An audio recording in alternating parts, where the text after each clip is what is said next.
ജനാസ കൊണ്ടുപോകുന്ന സമയത്ത് പോലും, ഖബറിലിറക്കുന്ന സമയത്ത് പോലും ഒരാളും എന്റെ ശരീരത്തിന്റെ വടിവ് കാണുന്നത് എനിക്കിഷ്ടമല്ല അലിയേ.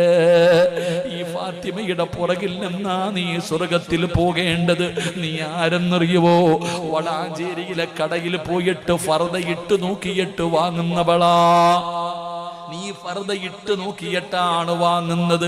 ആ ഫർദ മേടിച്ചു കൊണ്ടുവന്ന് വീട്ടിൽ കൊണ്ടുവന്നിട്ട് രണ്ടാമത് സ്റ്റിച്ച് ചെയ്യുന്നില്ലേ പെങ്ങളെ? ഇറുക്കമുള്ളതാകാൻ, നിന്റെ ശരീരം കാണാൻ നല്ല ഇറുക്കമുള്ളതാക്കാൻ രണ്ടാമത് സ്റ്റിച്ചിട്ടിട്ട് നടക്കുന്ന പെണ്ണുങ്ങളുണ്ടല്ലോ. തലമറയ്ക്കാ നിനക്കും മടിയാണ്. ഇന്ന് തലമറയ്ക്കാ നിനക്കും മടിയാ.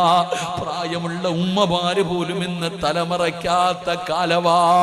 അത് സ്വാതന്ത്ര്യമാണെന്ന് പറയുന്ന പെങ്ങളെ, അത് കണ്ടിട്ട് തിരുത്തി കൊടുക്കാത്ത